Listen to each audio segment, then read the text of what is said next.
procurador-geral da República, Paulo Gonet, pediu nesta terça-feira a condenação dos 6 réus do Núcleo 2 da trama golpista. Diante desses fundamentos, senhor presidente, resumidos para fins de exposição oral, a Procuradoria-Geral da República reitera o pedido de condenação dos réus pelos crimes indicados na denúncia. Conforme a denúncia da PGR, os réus respondem pelos crimes de organização criminosa armada, tentativa de abolição violenta do Estado Democrático de Direito, golpe de Estado, dano contra o patrimônio da União e deterioração de patrimônio tombado. Gonet apontou contribuição decisiva do Núcleo 2 para a trama golpista liderada por Jair Bolsonaro. É certo que os denunciados neste processo aderiram aos propósitos ilícitos da organização criminosa e contribuíram para os eventos penalmente relevantes em apreço.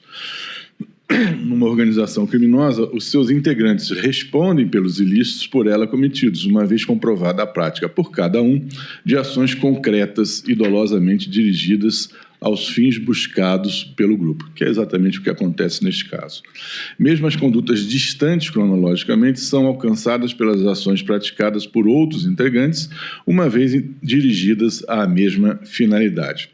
Assim entendeu esta turma no julgamento da ação penal 2668, quando foi citada em seguida a doutrina de Roxin, no sentido de que a demonstração do auxílio não exige que o meio oferecido pelo auxiliador seja efetivamente utilizado na execução do delito, mas que propicie uma contribuição relevante para o incremento da chance de sucesso da empreitada criminosa. Essa também era a doutrina especializada citada pela acusação naquele feito. Os réus processados nesta ação penal foram responsáveis por gerenciar as principais iniciativas da organização criminosa. É evidente a contribuição decisiva que proporcionaram para a caracterização dos crimes denunciados, valendo-se de suas posições profissionais relevantes e conhecimentos estratégicos. Silvinei Vasques, Marília de Alencar, Fernando de Souza Oliveira coordenaram o emprego das forças policiais para sustentar a permanência ilegítima de Jair Bolsonaro no poder.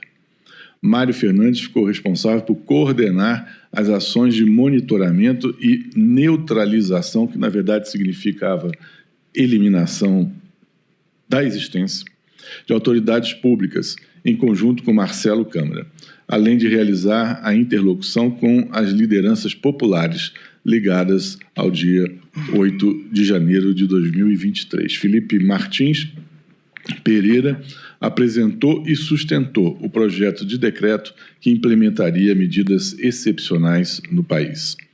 A partir deste panorama, cabe estabelecer um sumário do que os autos estampam sobre cada um dos réus. O PGR apontou a intensificação das ações golpistas após a derrota nas urnas. Após o resultado do primeiro turno das eleições gerais de 2022 e tornada real a perspectiva de derrota no pleito, a organização criminosa precisou intensificar as suas ações, a fim de assegurar a permanência de Jair Bolsonaro no poder. Comprovou-se que o grupo tentou interferir diretamente no pleito eleitoral mediante o uso ostensivo da força estatal, com o objetivo de dificultar a participação no segundo turno dos eleitores que se presumiam contrários ao então presidente da República. Foi nesse contexto que os réus Marília Alencar, Fernando Oliveira e Silvinei Vasques, valendo-se de cargos estratégicos no Ministério da Justiça e na Polícia Rodoviária Federal, passaram a contribuir ativamente para os propósitos ilícitos da organização criminosa. Segundo Gonet, os delegados da Polícia Federal foram peças-chave na tentativa de manipular o resultado eleitoral. No primeiro plano dos acontecimentos, em outubro de 2022, Fernando Oliveira e Marília Ferreira, subordinados à Secretaria de Operações Integradas do Ministério da Justiça, foram pessoas de importância chave para a tentativa de manipulação do resultado eleitoral mediante o uso indevido do aparato de força do Estado. Logo após o primeiro turno, em 2 de outubro de 22, Marília declarou seu intento malsão a Fernando Oliveira, convocando a agir. Ela disse: temos que pensar na ofensiva quanto a essas pesquisas. Poucos dias depois, em 6 de outubro de 22, Marília comunicou a Fernando que tudo estava, na sua palavra, alinhavado e que já havia feito a sua parte. O passo inaugural foi a encomenda de um projeto de Business Intelligence, BI, por Marília Alencar, destinado a examinar os resultados do primeiro turno e a mapear, com precisão, o comportamento do eleitorado em cada local do país.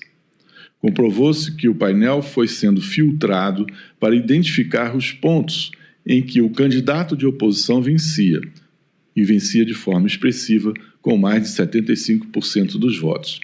A partir desse diagnóstico, os réus articularam ações para restringir a manifestação democrática nos redutos eleitorais do adversário. No caso de Silvinei Vasquez, o ex-diretor-geral da PRF usou o seu cargo para favorecer o esquema da trama golpista. O laudo pericial apresentado pela defesa pontua mais de uma vez que, em 30 de outubro, houve maior votação no período da manhã e que mais pessoas foram às urnas no segundo turno em comparação ao primeiro turno.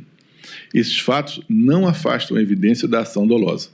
Com ou sem as práticas inibitórias, seriam esperados o fluxo maior de eleitores no período da manhã, porque, afinal de contas, essa é a regra estatística geral dos pleitos eleitorais, e o aumento de participação no segundo turno, diante agora da forte polarização política, fator de intensa mobilização dos eleitores. Se a iniciativa da organização criminosa não foi suficiente para aniquilar a firmeza dos eleitores no empenho de cumprir o seu direito e dever de votar, a tentativa ocorreu.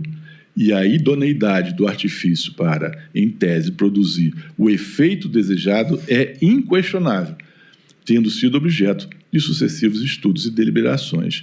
Mais uma vez aqui, a vontade de democracia do povo brasileiro foi maior e preponderou. Por meio de assistente técnico, a defesa também alegou quebra de cadeia de custódia sobre o conteúdo extraído de dispositivos e decorrentes do acesso aos dados em nuvem eletrônica da testemunha Clebson e dos réus Fernando e Maria. Com isso, pretende desacreditar referências aí havidas a Silvinei. Na primeira oportunidade de manifestação sobre esse laudo de assistente técnico, a acusação apresentou o estudo técnico da Secretaria de Perícia, Pesquisa e Análise da Procuradoria-Geral da República, em que refutou todas as teses alinhavadas, valendo-se de considerações técnicas devidamente expostas e exploradas nas alegações finais da acusação. As válidas evidências digitais colhidas pelas investigações se somam para confirmar que Silvinei Vasquez, enquanto diretor-geral da PRF, utilizou o aparato de força do Estado em favor dos interesses escusos da organização criminosa, atuando para impedir a normalidade do processo democrático. Já o general Mário Fernandes foi acusado de ter a postura mais radical e violenta da organização criminosa. O então comandante do Exército a adotar medidas de exceção para reverter o resultado das eleições presidenciais. Na carta, rejeitava o resultado das urnas e clamava pela intervenção das Forças Armadas. Lia-se: ruptura institucional já ocorreu há muito tempo entre os poderes. Precisamos tomar as rédeas da situação, comandante. O respaldo popular está aí, e se prosseguirmos na atual passividade, corremos o risco de perder tanto o apoio como a histórica confiança de nossa sociedade. Com Lula, quantos serão? Não seremos mais ouvidos. Quem mais se preocupa com o destino desta nação não se sentará mais à mesa das decisões. Não admitiremos o que está por vir e reagiremos. Então, por que não reagir agora? É agora ou nunca mais, comandante. Temos que agir. E não existe motivação maior do que a proteção e o futuro desta grande nação e de seus filhos. Somos aves da mesma plumagem, que voam e pensam juntos, e cujo sacrifício pela pátria não é apenas uma rotina, mas sim a nossa motivação. Sempre juntos, força, General Mário. Arquivos contendo o texto da carta supracitada foram apreendidos em poder de Mário Fernandes, com os nomes de boatarde.docx e ranger2014.docx. Em seu interrogatório, o acusado confirmou a autoria do texto. A carta já sinalizava a absoluta disposição do acusado para romper com a ordem democrática. A sua postura radical o levou a gerenciar o núcleo mais violento da organização criminosa. Foi Mário Fernandes quem concebeu um dos mais aviltantes documentos de toda a trajetória da tentativa do golpe de Estado. E relembra o monitoramento detalhado sobre o ministro Alexandre de Moraes. O denominado programa Punhal Verde-Amarelo, que previa explicitamente o monitoramento e o homicídio do à época presidente do Tribunal Superior Eleitoral e dos candidatos eleitos à presidência e à vice-presidência da República. O arquivo de texto contendo o planejamento da operação foi encontrado em dispositivo eletrônico vinculado a Mário Fernandes, o nome Fox2017.doc. As graves previsões do documento merecem ser recapituladas. O plano minudenciava providências de reconhecimento operacional, prevendo o acompanhamento de locais de frequência e estadia do ministro Alexandre de Moraes, com observação da sua residência, trabalho e local de prática de esportes. Estipulava o monitoramento dos seus itinerários, horários, agenda oficial e pessoal, além do efetivo que o acompanhava e dos veículos utilizados para o seu deslocamento. As ações de reconhecimento eram previstas para ocorrer no Distrito Federal e em São Paulo. O documento previa os recursos necessários para a concretização das ações de neutralização das autoridades públicas. As exigências bélicas do plano revelam considerável poder destrutivo da organização criminosa, estabelecendo o uso de pistolas, fuzis, metralhadora, lança-granadas e lançador de foguetes antitanque. O documento ainda avaliava as chances de êxito na classe de médio tendendo a alto e admitia a possibilidade de danos colaterais muito altos, indicando a aceitação de ocorrência de mortes. Para vencer os aparatos de segurança do ministro Alexandre de Moraes, aventou disparos de armamento letal, artefato explosivo ou mesmo envenenamento em algum evento oficial público. Já o pronunciamento escrito por Felipe Martins a Bolsonaro não tinha qualquer intenção de pacificação, afirma Gonê. Para se defender das acusações, o réu declarou em juízo ter sido o redator de um discurso em que Jair Bolsonaro reconhecia a derrota nas urnas. Pretendia, com isso, alegar que se manteve sempre adstrito à legalidade. A análise do discurso, contudo, confirmou o quão imerso o acusado se encontrava no ideário da organização criminosa. O texto encontrado pelas investigações com o título Discurso 31-10 retomava de forma explícita a narrativa de contestação do resultado eleitoral difundida por Jair Bolsonaro, atribuindo a sua derrota nas urnas a supostas irregularidades e ações coordenadas por instituições, veículos de mídia e plataformas digitais que, segundo ele, teriam favorecido o adversário de Bolsonaro e prejudicado a candidatura do então presidente.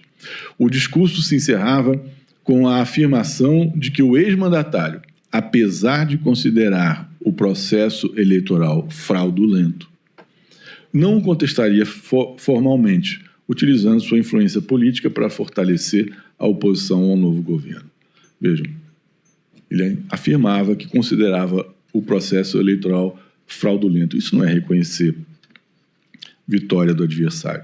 Não se vê aí reconhecimento de derrota verdadeira. A menção à censura seletiva, perseguição e favorecimento institucional ao adversário serviria para acirrar os ânimos populares contra as instituições democráticas nos exaltos moldes que a organização criminosa vinha fazendo desde 2021, a fim de legitimar as medidas de exceção que programava.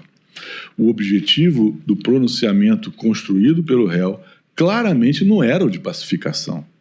O conteúdo do documento também reforça a convicção de que o acusado não se limitava às funções diplomáticas que oficialmente lhe cabiam, mas acompanhava de perto as discussões e providências a propósito das eleições presidenciais. Confirma também o papel de redator que o réu exercia dentro da organização criminosa e a sua participação ativa na construção de fundamentos que justificariam as medidas excepcionais.